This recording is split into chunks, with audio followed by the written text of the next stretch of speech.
నమస్కారం. వారం రోజుల వార్తా విహంగం జిల్లా సమాచార తరంగం జేకేసీ వీకెండ్ న్యూస్కు స్వాగతం. నేను రవిరాజ్. ఈనాటి జేకేసీ వీకెండ్ న్యూస్లో వివరాలు. శ్రీకాకుళం నగరంలోని శివారు కాలనీలలో వర్షపు నీటి వలన ముంపు సమస్యకు శాశ్వత పరిష్కారానికి చర్యలు చేపడుతున్నట్లు శ్రీకాకుళం శాసనసభ్యులు గొండు శంకర్ తెలిపారు. నగరంలోని పలు శివారు కాలనీలలో ఆయన ఆదివారం పర్యటించారు. ఇటీవల కురిసిన భారీ వర్షాలకు ముంపునకు గురైన తిలక్ నగర్, గోవింద్ నగర్, ఎస్బీఐ కాలనీ తదితర ప్రాంతాల్లో శనివారం సాయంత్రం శ్రీకాకుళం శాసనసభ్యులు గొండు శంకర్ పర్యటించారు. ఈ సందర్భంగా స్థానికులతో ఆయన మాట్లాడుతూ అధికారులతో కలిసి సమన్వయం చేసుకుని నీటిని పూర్తి స్థాయిలో తొలగించే చర్యలు చేపడతామన్నారు. అలాగే దశాబ్ద కాలంగా ఈ ప్రాంతాలు చిన్నపాటి వర్షానికి కూడా ముంపునకు గురవుతుండడం బాధాకరమని శంకర్ ఆవేదన వ్యక్తం చేశారు. ఇప్పటికే సమస్య పరిష్కారానికి అధికారులతో కలిసి చర్చించడం జరిగిందని, భవిష్యత్తులో ఈ పరిస్థితి పునరావృతం కాకుండా పరిష్కార చర్యలపై దృష్టి సారిస్తామని ఎమ్మెల్యే హామీ ఇచ్చారు. మున్సిపల్ కమిషనర్ ప్రసాద్ స్థానిక సచివాలయ సిబ్బందితో కలిసి ఆయా ప్రాంతాల్లో పర్యటించి ప్రజలకు ఎటువంటి ఇబ్బందులు కలగకుండా చూడాలని సూచించారు. ఖాళీ ప్రదేశాల్లో వర్షపు నీరు నిల్వ ఉండటం వల్ల రోగాలు ప్రబలే అవకాశం ఉందన్నారు. అధికారులు నీటిని సకాలంలో తొలగించేందుకు చర్యలు చేపట్టాలని చెప్పారు.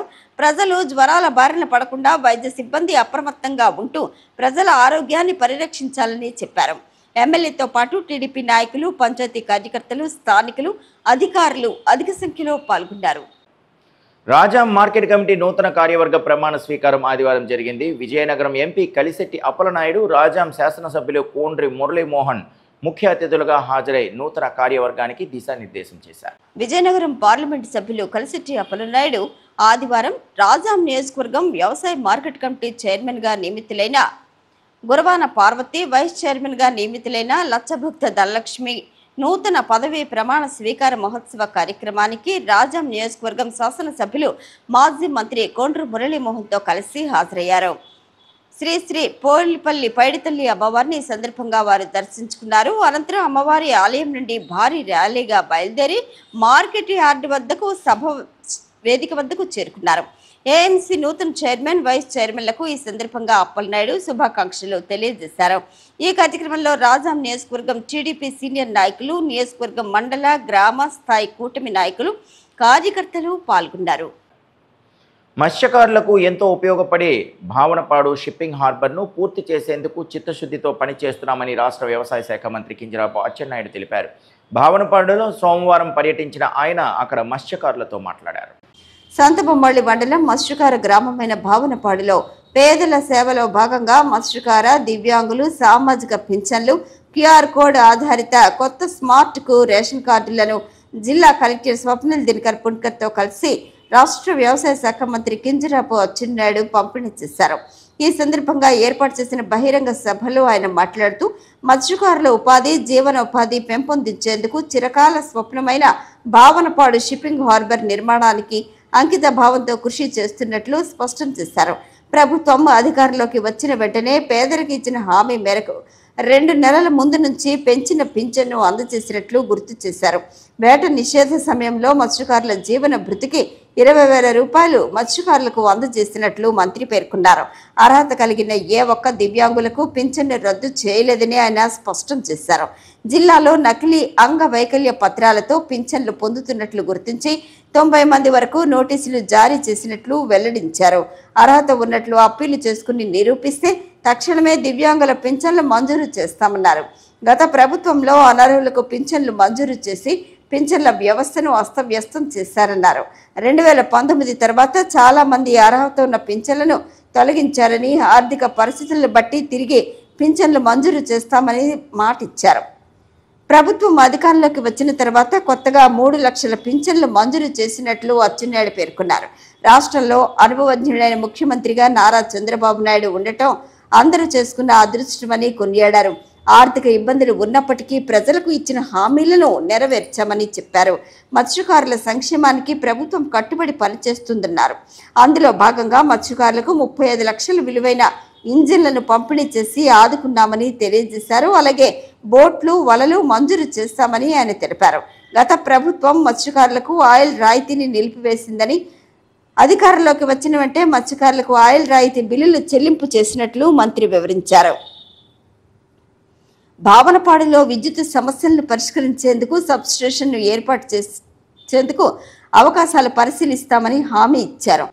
ఖరీఫ్ సీజన్కు రైతులకు సరిపడా యూరియా పంపిణీ చేశామని, ఇంకా అవసరం మేరకు యూరియాను పంపిణీ చేస్తున్నట్లు తెలిపారు. యూరియా బఫర్ నిల్వలను పంపిణీ చేయమని ఆదేశించినట్లు మంత్రి తెలిపారు. కేంద్రం నుండి గన్నవరం పోర్టుకు యూరియా స్టాక్ వచ్చిందని, త్వరలో జిల్లాకు అందుబాటులో ఉండనున్నట్లు చెప్పారు. ప్రైవేటు డీలర్లు రైతులకు ప్రలోభాలు పెట్టి అధిక ధరలకు విక్రయించకుండా విజిలెన్స్ దాడులు నిర్వహిస్తున్నట్లు ఆయన తెలిపారు. జిల్లాలో ఎరువుల కొరత లేదని, రైతులు ఆందోళన చెందకుండా ప్రభుత్వానికి సహకరించాలని అచ్చెన్నాయుడు కోరారు. రాష్ట్రంలో మహిళలకు స్త్రీ శక్తి పథకం కింద ఉచిత బస్సు ప్రయాణాన్ని సమర్థవంతంగా అమలు చేస్తున్నట్లు తెలిపారు. రాష్ట్రంలో 10,000 బస్సులు సామర్థ్యం కాగా 9,000 బస్సుల్లో మహిళలకు ఉచిత బస్సు ప్రయాణ సౌకర్యం కల్పిస్తున్నట్లు పునరుద్ఘాటించారు. ప్రభుత్వం అమలు చేస్తున్న సూపర్ 6 పథకాల పట్ల ప్రజలు పూర్తి సంతృప్తితో ఉన్నట్లు మంత్రి వ్యక్తం చేశారు. రాష్ట్ర విద్యాశాఖ మంత్రి లోకేష్ ఆధ్వర్యంలో విద్యా వ్యవస్థను గాడిన పెట్టి 16,700 ఉపాధ్యాయ ఉద్యోగ నియామకాలు చేపడుతున్నట్లు వెల్లడించారు. ప్రస్తుతం ఉపాధ్యాయుల ధృవపత్రాల పరిశీలన ప్రక్రియ కొనసాగుతోందని, వచ్చే నెల 15న ఉద్యోగ నియామక పత్రాలు అందించనున్నట్లు తెలిపారు. ₹1 కోటి వ్యయంతో హిరమండలం రిజర్వాయర్ నీటిని సుంకర జగన్నాథపురం నుంచి గ్రామానికి రప్పించి ఇంటింటికి తాగునీటిని అందించనున్నట్లు తెలిపారు. సముద్ర తీర ప్రాంతాలైన వాడపేట, మధ్యాపేట, కొత్తపేటను కలుపుతూ పర్యాటకంగా అభివృద్ధికి రహదారుల నిర్మాణాలు చేపట్టనున్నామని మంత్రులు తెలిపారు. అంతకుముందు ఇసుక మేటల వల్ల చేపల వేట జరగక జీవనోపాధి కోల్పోతున్నామని మత్స్యకారులు మంత్రి దృష్టికి తీసుకురాగా బోట్లో ప్రయాణించి స్వయంగా ప్రాంతాన్ని పరిశీలించారు. ఇసుక మేటలు తొలగించేందుకు అవసరమైన చర్యలు తీసుకుంటామని హామీ ఇచ్చారు. ఈ కార్యక్రమంలో మాజీ ఎమ్మెల్సీ పీరుకట్ల విశ్వప్రసాద్, మాజీ పిఎస్సిఎస్ అధ్యక్షులు కింజరాపు హరివర్ ప్రసాద్, జిల్లా ట్రైనీ సహాయ collector Dhanaka Prithviraj Kumar, joint collector Farman Ahmed Khan, DRDA PD N Kiran Kumar, జిల్లా మత్స్యశాఖ ఉప సంచాలకులు సత్యనారాయణ, జిల్లా పర్యాటక శాఖ అధికారి పి నారాయణరావు, వివిధ ప్రభుత్వ శాఖల అధికారులు తదితరులు పాల్గొన్నారు. మురపాక మండల ఏర్పాటు ఒక చారిత్రక అవసరమని మురపాక మండల సాధన సమితి ప్రతినిధులు జాయింట్ కలెక్టర్ ఫర్మాన్ అహ్మద్కు వివరించారు. సాధన సమితి బృందం గ్రీవెన్స్లో జేసీను కలిసి వినతి పత్రాన్ని అందజేసింది. గడిచిన కొన్ని రోజులుగా మురపాక మండలాన్ని సాధించుకోవాల్సిన ఆవశ్యకతను అటు ప్రజాప్రతినిధులకు, ఇటు ప్రజలకు పూర్తిగా వివరించి వారి మద్దతును సంపూర్ణంగా కూడగట్టిన మండల సాధన సమితి బృందం సోమవారం జిల్లా పరిషత్ సమావేశ మందిరంలో జరిగిన గ్రీవెన్స్కు వెళ్లి జాయింట్ కలెక్టర్ ఫర్మాన్ అహ్మద్ ఖాన్కు వినతిని అందజేశారు. మురపాక మండలం ఏర్పాటు కోసం 4 దశాబ్దాలుగా ప్రజలు ఎదురు చూస్తున్న వైనాన్ని సాధన సమితి ప్రతినిధులు వివరించారు. మురపాక మండలం ఏర్పాటు వల్ల కలిగే ప్రయోజనాలను జేసీకి వారు తెలియజేశారు. మురపాక మండలం ఏర్పాటులో మురపాకతో పాటు పరిసర 16 గ్రామాల ప్రజల అవసరాలతో పాటు సౌకర్యవంతమైన జీవనానికి దోహదపడే అంశాలను కూలంకుషంగా తెలియజేశారు. జిల్లా అధికారి యంత్రాంగం ద్వారా ప్రభుత్వానికి ప్రజల ఆకాంక్షలను తెలియపరిచేందుకు గ్రీవెన్స్లో వినతిని ఇచ్చినట్లు మురపాక మండల సాధన సమితి బృందం పేర్కొన్నారు. మురపాక మండలాన్ని సాధించేంత వరకు పలు రూపాల్లో తమ ప్రయత్నం నిరంతరం కొనసాగుతుందని వారు స్పష్టం చేశారు. మురపాక మండలం ఏర్పాటుకు గతంలో జరిగిన చారిత్రక నేపథ్యాన్ని వారు తెలిపారు. ఈ క్రమంలో లక్ష్యం సాధించేంత వరకు అన్ని రూపాల్లో తమ సాధన సమితి కృషి చేస్తుందని స్పష్టం చేశారు. మురపాక మండలం ప్రత్యేక మండలం కావాలని చెప్పేసి కలెక్టర్ గారికి రిప్రజెంటేషన్ ఇవ్వడానికి ఈరోజు మేము అందరం మురపాక గ్రామం, అలాగే పరిసర 13 గ్రామాల సర్పంచులు, మండల ప్రెసిడెంట్, మండల ఎంపీటీసీలు, తర్వాత కార్యకర్తలు, తర్వాత ప్రజలు అందరం కలిసి వచ్చాం. కలెక్టర్ గారికి ఈరోజు రిప్రజెంటేషన్ ఇవ్వడం జరిగింది. మురపాక మండలం 1989లో గెజెట్ నోటిఫికేషన్ అయ్యి ఇంతవరకు ఆ మండలం ఏర్పాటుకు వీలు కాలేదు. సో ఆ మండలం ఏర్పాటు కోసం దాంతోపాటు లక్ష్మీనర్స్పేట మండలం ఏర్పాటైపోయి ఎల్ఎన్పేట మండలం ఏర్పాటయ్యి మురపాకతో పాటు అప్పట్లో నోటిఫికేషన్ వచ్చింది, కానీ మురపాక ఇప్పటి వరకు కాలేదు. సో మురపాక నుంచి లావేరు వెళ్ళాలి అంటే 3 బస్సులు మారి లావేరు వెళ్ళాల్సిన పరిస్థితి. ప్రజలు చాలా ఇబ్బందులు పడుతున్నారు. ముఖ్యంగా పెద్దవాళ్ళు, స్త్రీలు, విద్యార్థులు ఇలాంటి వాళ్ళు వెళ్ళాలి అంటే చాలా ఇబ్బంది పడుతున్నారు. సో మురపాక గ్రామం పరిసర 40 గ్రామాలు ఒక ఏరియాలో ఉన్నాయి కాబట్టి మండలంగా మురపాకకి ఇస్తే ప్రజలందరికీ ఎంతో అనుకూలంగా ఉంటుంది.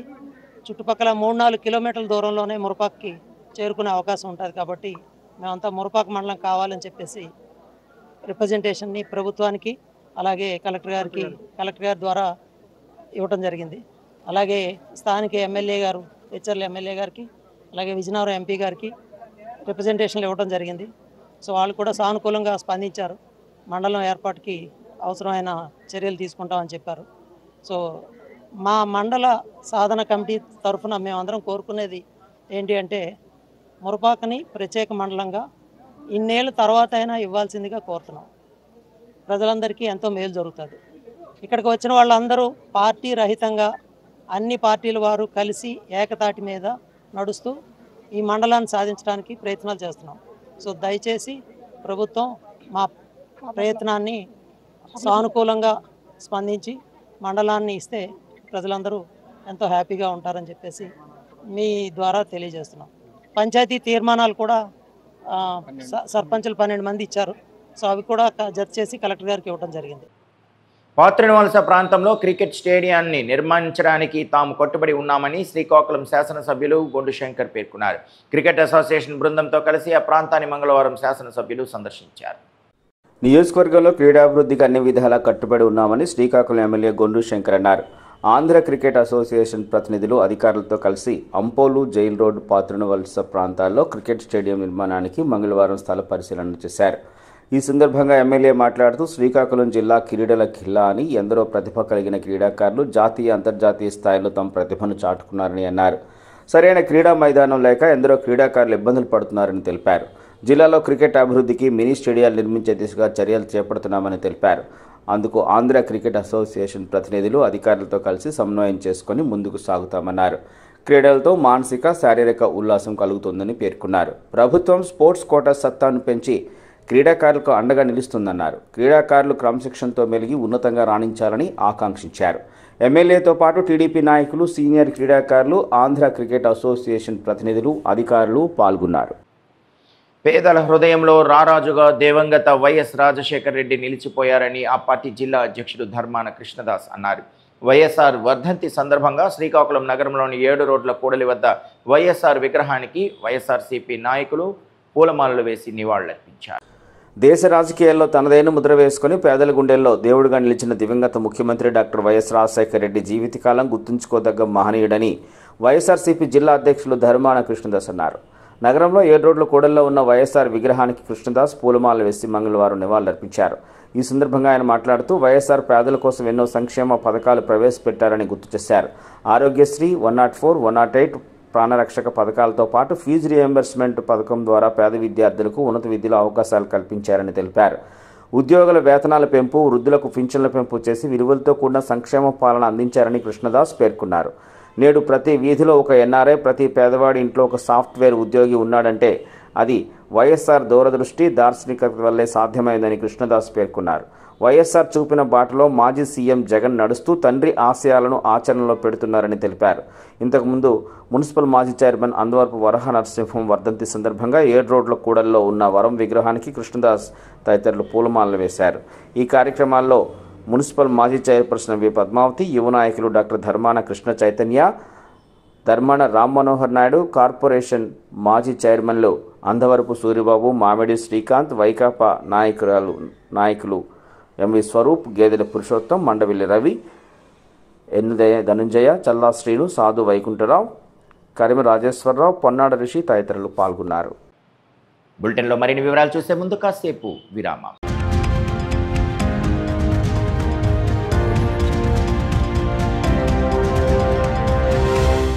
Please subscribe, like, share and comment on JKC Media.